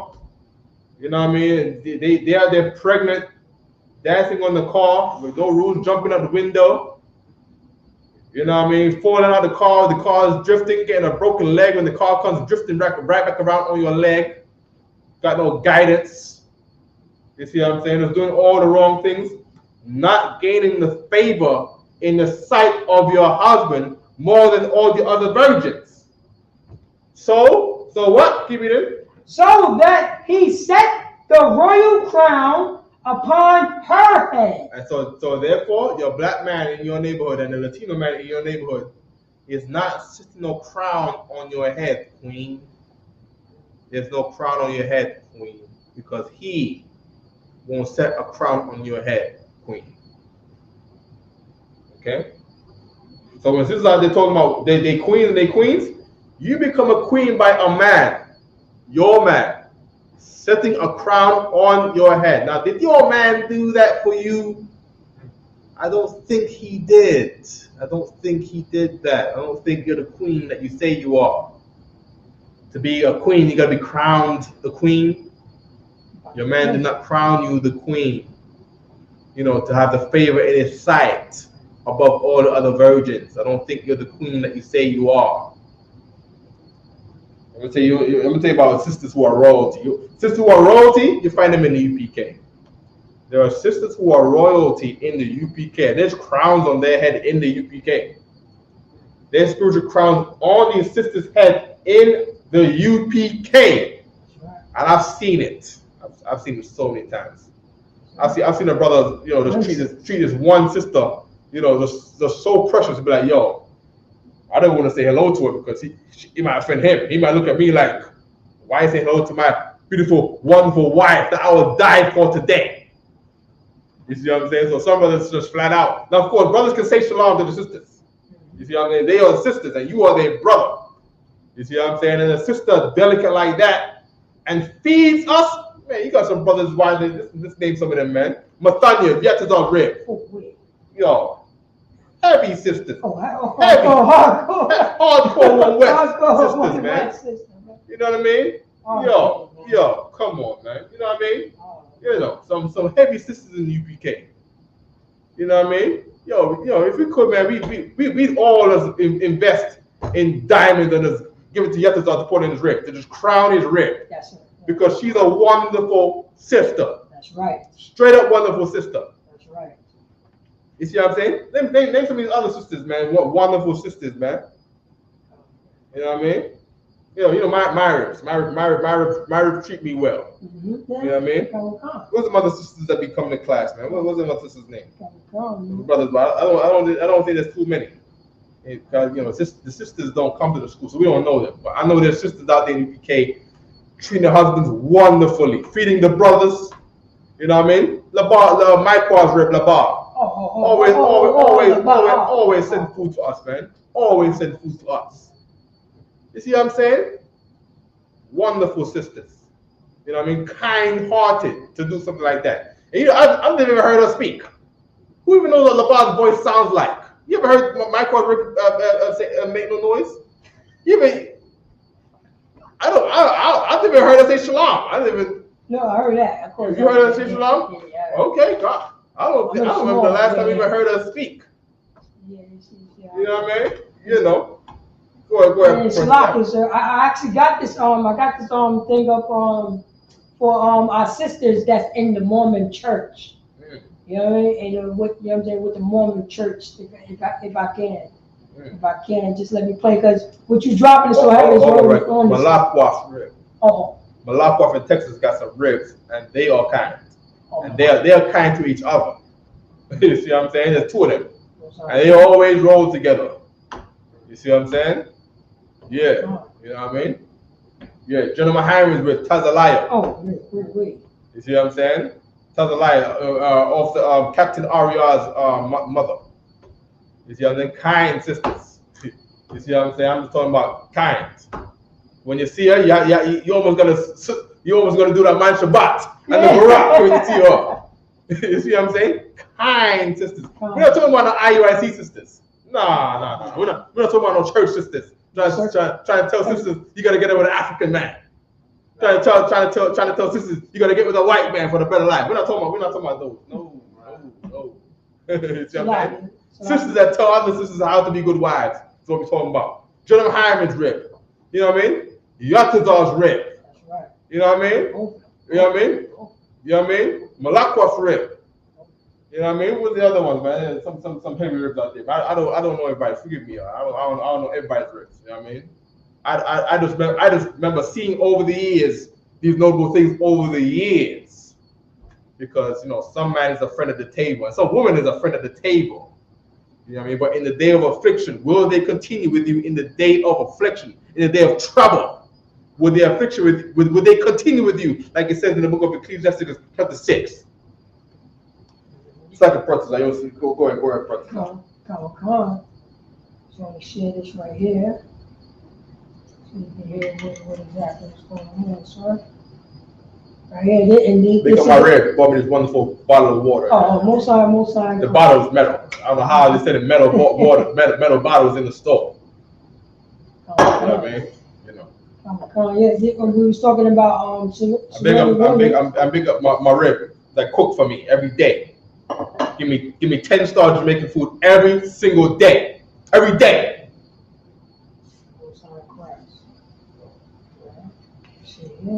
I'd ask, like, are Black people, like, do we have the curse of Cain? And he was like, well, that's what Bruce R. McConkie says, or like that's just like he's like, I don't know, that's what it says there. I felt like all those experiences that I had growing up of people mistreating me made sense, and it felt deserved. Right? That like this is how God has it. Especially being in Atlanta and seeing the poverty, it felt like I was just seeing my people suffer, and that it was true, right? Because I'm just seeing people be so poor. So that was my way of explaining it, was like, for whatever reason, like God wants it this way. And Mormonism takes it a little farther, because it's not just that God wants it, it's that they deserved it because they made bad choices in pre-existence, right? Yeah. And I felt like I made these horrible choices, and so now I have to. Oh no! I gotta bring it back, because that's like. This is the Mormon Church, and remember what they preach. They preach the curse of Cain is we was cursed with black skin. They're saying that we are cursed with the curse of Cain. Of course, that is a lie. You see what I'm saying? In other words, hold on, wait. The Church of Mormon doesn't know who people in the Bible are. Do you don't know that the people of Cain died in the flood of Noah? Hold on, wait. So every person who have melanin on their skin are cursed with the curse of Cain? Oh no, just African Americans. Not Africans, just African Americans. So how does that make sense? Because everybody in the world, from New York to Africa to Arabia to Tibet in Asia, and Indians, all the way to the Thailand, all got dark skin. To the Philippines, all got dark skin. To the Hawaiians, all got dark skin. But only we are plagued with dark skin because we got a curse of Cain. Kind of backwards there. Kind of backwards. That's the John Smith. That's the John Smith teaching. Remember, he wasn't allowed. This was the free. And she's a Mormon. And she went to play at the beginning because he was dropping so heavy. And Serena Williams is a part of this. Do I got and they're gonna say yes. But if you repent, you're gonna have the light skin like us. Yeah. Are Black people, like, do we have the curse of Cain? And he was like, well, that's what Bruce R. McConkie says, or like that's just like he's like, I don't know, that's what it says there. Yeah, that's what the elders. Bruce R. McConkie. The elders. You know, I felt like all those experiences that I had growing up of people mistreating me made sense. She grew up with people mistreating her. And she being put into this flea jar, she accepted after 3 days that she can't leave. So she accepted that this mistreatment in this jar must be right. It makes sense that we're in this jar. It makes sense that we're Americans. It makes sense because we have the curse of Cain. You read it. And it felt deserved, right? That like this is how God has it. Especially being in Atlanta and seeing the poverty, it felt like I was just seeing my people suffer, and that it was. She cared for her people, man. You know what I mean? She really like cared, and she's around a bunch of enemies. Right. Say we are one people, but you are a curse of Canaan. You see the double mind, you know what I'm saying? The confusion what our enemies put on our people. Right. But the safe place would be September 1st that you won't have to go through this. Right. You will have brothers and sisters tell you are God's chosen. Yeah. Period. Don't think about that. She don't believe in it. She don't belong in there. She is not supposed to be, and that's why, and I'm gonna say this, man. Shame on you brothers who don't come to the ISUPK. Right. Because all this time you hearing about the ISUPK and the work that we have to do, and you choose to not come in here so that you don't become an extra gate, an extra call to women like her. Because the minor brothers that know about the UPK, we should be in here where people know us. Rather than the few that are in here, you're not supposed to be in here so that she can find her way here. But because you don't join here, you are the missing link between her and here. You see what I'm saying? I want that scripture. Hold on. Come. Sigh, cry. Hold on. Oh, and Salaka also, she's talking to her oppressors, the same people that she's down. That's she's down with. Yeah. Give me Ezekiel 9:4. Soft words, he says. Right. And he had no real answer neither, too. Oh, no. He didn't have a real answer for that because he believes it. You see what I'm saying? He don't look at us like we the children of God, we the Jews. You say Ezekiel or something? Yeah, Ezekiel 9:4. Okay. Ezekiel chapter 9, right. Verse 4. Right. Ezekiel 9:4. And this is the Old Testament. The Christians don't believe in that scripture because the Christians who are in the house of Satan don't believe this. Ezekiel 9:4. Right, Ezekiel chapter 9, verse 4. Uh-huh. And the Lord said unto him, Go through the midst of the city. Go through the midst of the city. You read it. Through the midst of Jerusalem. Right, so we're talking about the midst of black people city. Atlanta is a very, very black city. Chocolate city. Very chocolate city for real. You know what I mean? Keep reading. And set a mark upon the forehead. Yeah, so God is saying you gotta put a mark on the forehead of these men in this city. Read. Of the men that side. That side. That side. Right. And that city for all the. And that side and that cry. Oh, Salaki. And the side that cry for all the abominations that be done in the midst thereof. Go back to the video. Come. Sister. There we go. Right. Yeah. It was true, right? Because right our black people, like, do we have the curse of Cain? And he was like, well, that's what Bruce Armaconki says, or like that's just like his only. He's like, I don't know. That's what it says there. You know, I felt like the curses we have are the curses in Deuteronomy 28. That's why we're suffering. Keep playing. all those experiences that I had growing up of people mistreating me made sense and it felt deserved, right? That like this is how God has it. Especially being in Atlanta and seeing the poverty, it felt like I was just seeing my people suffer and that it was true, right? Because I'm just seeing.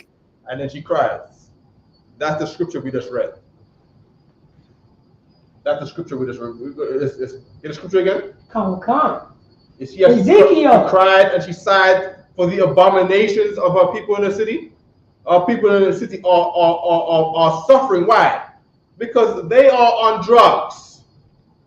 I know I was going to say some people say going to say LGBT. Yeah, LGBT. But I've been in Atlanta. I see more drugs than anything. I see how they became LGBT members based on the stories with sources in China, where because the mother, right, couldn't protect that boy. He got violated as a boy. We can say violated, right? He got violated as a boy. And that's how he became an LGBT member. Well, now, if all of the parents are on crack, then who's going to stop the next boy from being violated? From the Christian who are doing all these things to these boys in church. Grandma's kind of all of them kiss the church. And in church, there is. Brother, I remember when I was to prison. If you're going to go to prison, and yeah, man, save it for Big Bubba. Big Bubba's not in jail. Big Bubba's not in jail. Big Bubba's in church. That's where Big Bubba is at. Violating all the boys. He's in church. You see what I'm saying? If he was in jail, he got let out a long time ago, and he's in church now. You see what I'm saying? Violating all them boys in Atlanta. Go ahead, Professor. We're just dropping it so heavy. And we also have to remember what he said about the DJ. He said, I'm going to beat you up, then I'm going to violate you. Oh my gosh. Oh my gosh. He got violated. That's how you do. That's what he said. Everybody forget about that. He's talking about the Sources and Tanner video. You see what I'm saying? He was talking about some DJ that violated. I don't know what he did. He was offended by some DJ. He's talking about violating the DJ. And he's the one that got violated. So now, you know, in Atlanta, there's these abominations going on. You don't cry to hear about these things. You don't make you want to sigh. What is a sigh? Sigh, definition. I emit a long, deep, audible breath expressing sadness, relief, tiredness, or a similar feeling. It's expressing sadness. That's what a sigh is. I'm gonna tell you this. If all this thing that we be hearing is right, all these LGBT members were young boys that were violated by somebody else. See what I'm saying? Violated. Her people suffering. I was in Atlanta, right? And they had on a billboard. On a billboard said, I don't know if I can say this, right? But the billboard said, it was on the billboards. It was in town. It was on the highway. It said, "I syphilis is dangerous." I syphilis. I syphilis, brother. I syphilis. Syphilis in your eye. You know what I mean? On a billboard. And it gotta be there because it's something going on out there. You know what I mean? The people are suffering because they are doing this trauma thing, with this LGBT thing, and this loose lifestyle thing. You see what I'm saying? Go ahead, Professor. So like I said, that's where the sin is. Yeah, that's where the sin is. The monkeypox. Your people gonna be suffering. Monkeypox is back here. I don't know if y'all know. Monkeypox is.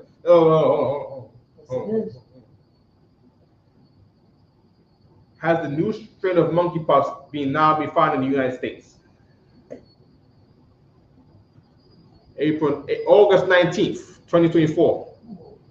This is 2 days ago, right? Oh, I'm sorry. This is 7 days ago. While the new strain this is on the 19th. While the new strain has yet to reach the United States, that doesn't mean U.S. health officials aren't preparing for that eventually. Now, of course, the new strain of monkeypox has come from Africa, right? And all over town, people want to talk about the migrants, the Latino migrants. Yeah, you got all the Chinese warriors are coming in through the border.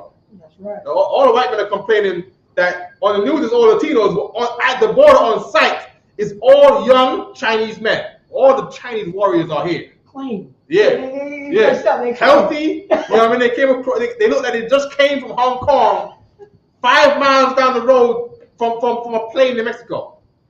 You know what I mean? And besides that, you have all of Nigeria and Ghana and Congo and the and Angola and the Gambia. They here. They here in downtown Manhattan. We went to go look for the Roosevelt Hotel to go have a food drive in Manhattan, and we could not find the Latinos at the Roosevelt Hotel. What was going on down there? It was the Lion King down there. I'm talking about the Kenya, that's what we saw down there by the Roosevelt Hotel. We saw the whole Africa down there, and the Africans are bringing the wrong group out here. What am I saying? Block out the Africans? No, that's not what I'm saying. Don't get twisted. That's not what I'm saying. What I'm saying, them Africans is showing you that the plagues of God is coming here. The plagues of God is on its way. Why am I saying don't bring the Africans in? Why am I saying that? I'm not saying to not bring the Africans in. Why am I saying that? Go ahead, Princess. I'm gonna get the scripture. Because I was dropping so heavy. Yeah, just remember this. We saw that, but nobody talking about the Africans is taking the black people's job. Nobody's saying that. But they help, you know what I'm saying? They try to divide, you know what I'm saying, the blacks and the Hispanics, you know, all the time. But they never try to divide the Africans. They ain't gonna talk about the Africans because the Africans is not us. They didn't say the Africans is taking the black man's job. Never hear that. Right. You mean Jeremiah 50 and 14? Come. Oh, classic. Verse 13. Oh, 13? Right. What you're saying goes deep. Of course, them Africans are here. I know a brother who his living was made off of Uber Eats. Uber Eats. What's the other one? Seamless, one of them. You know, and of course, he can't make no more money in there anymore because, of course, the whole industry in New York has been hijacked by Hamites. That's right. You know what I mean? Uber Eats is now an African business. It's just what they do. It's just a thing that was cut out for them. Because of course, Uber came up a few years ago. Did the Uber cabs, what did that do? Cut off all of the Jamaican cab drivers at the train station. Cut off all of the Puerto Rican cab drivers at the train station around in the Bronx, around Queens and everywhere. Cut off the dollar vans. Uber removed all that and gave it to the Indians. You go call Uber right now. Is an Indian or an African? And then they came with the Uber Eats. Brothers like, okay, you know what, we're gonna do Uber Eats. Brothers, you was the Uber Eats one time, right? Running up the flight of stairs. You know what I mean? Yeah, you know what I mean? And then of course, you can't get that job no more. Okay. You know what I mean? There's no business for you. It's all being taken by someone else. No problem. Give me Jeremiah 50 and 13. Jeremiah chapter 15, verse 13. 50, verse 50. Oh, 50. Right. Yeah. Jeremiah chapter 50. Yeah, let's go all the way up. 50. My bad. I should have said it more clearly. It's my fault, right? Jeremiah chapter 50, verse 13. Yeah. There we go. Because of the wrath of the Lord, it shall not be habited. Yeah. It should not be people are not going to live in America, so keep reading. But it shall be wholly desolate. Yeah, the whole place is going to be desolate, empty. God is going to destroy this place. Read. Everyone that goeth by Babylon shall be astonished. Yeah, everybody that goes by this United States, they're going to be shocked because this place was the crowning jewel of the whole planet. The richest, the most powerful country on the planet. Keep reading. And his at all her planes. All her what? All her planes. COVID what? All her planes. Monkeypox what? All her planes. There's more coming. We got the China flies. That's here. I thought the China flies was gone. I went to the beach 2 days ago again. You know, I gotta get on my workout. You too? Oh, you won't sign Christ, man. I mean, I went to the beach the other day, and who did I see sending me wings of hope? A Chinese fly, because the plagues are here. You see what I'm saying? The same place of Egypt is here. What does that mean? Hope. You got who in there got injuries? Injuries, guys? Anybody got injuries in here? No problem. Christ said on his return, in the middle at the end of this country, in the middle of World War III, he's gonna heal us in the twinkling of an eye. That's right. So if you think it's gonna take a whole too long, you don't gotta worry about that no more. Don't worry about that no more. You know what I'm saying? Egypt is going down today. Right. Keep reading. Come. Verse 14. Uh-huh. But yourself is array. Put yourself in array. Keep reading. Array against Babylon around about. Right. This is the Lord in the spiritual world talking to the angels. You precept this with the same thing going on in Second Esdras. God is talking to the angels, saying, "Angels, put yourself around Babylon, and your arrows that fire plagues and forest fires and this and that. Fire all the arrows." Keep reading. All ye that bend the bow. All the angels that have the bows to bring plagues on America. All of them. Fire all of them. Keep reading. Shoot at her. Her is America, the daughter of Babylon, who ought to be destroyed. You should know what we call delicate. Donald Trump got clipped in the ears the other day. I don't know if you know. Pharaoh got touched, y'all. Pharaoh got touched. Pharaoh thought he was untouchable. That's right. You see what I'm saying? We go to camp in Boston, and in Boston they're saying, no, they could never do that. You know what I mean? You know, Russia could never touch America. Yeah, Donald Trump got clipped in the ears. Blood all over his face. Right. He got touched. You know, it reminded me of that movie 300. That's right. Where he had the Assyrian pharaoh with the chains and looking all kinky, and he sent upon the mount of all the people who were the Israelites to go fight the war with the white boys. That's right. In the Battle of Thermopylae, you know, fight the Spartans, and then what's his name? The last devil, Leonidas, fight the last arrow before he got unalived, right? That last arrow caught the Assyrian pharaoh, same way it caught the face. And he was like, oh, snap, I got touched. No one has ever touched me. I know no one ever touched you, Trump. That's right. But you got touched. You have to understand what God is doing. You know what I mean? Keep reading.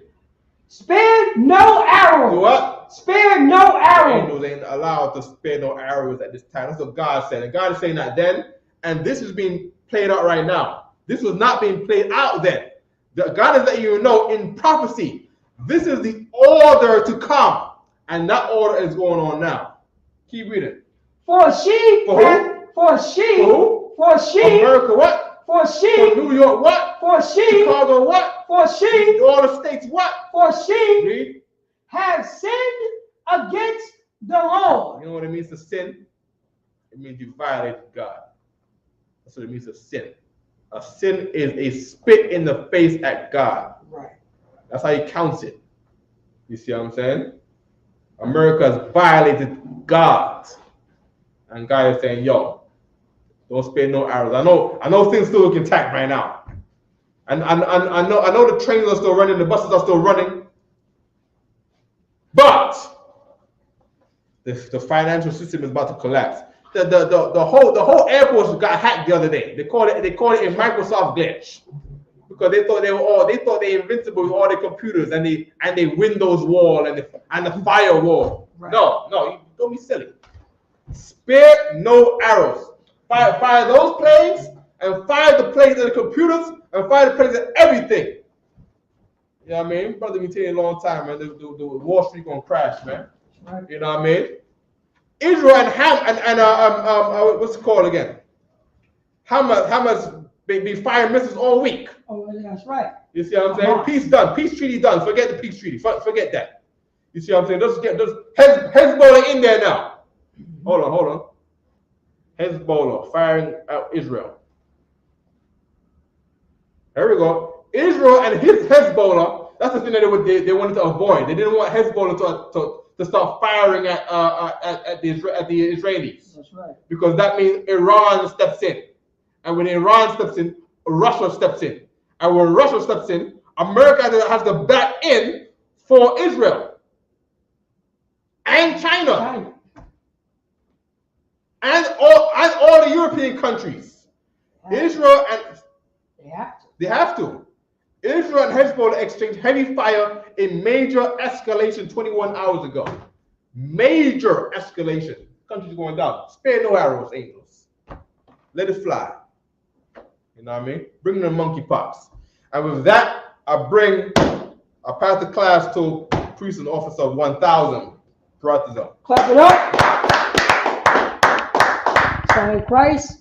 ISUPK security announcements.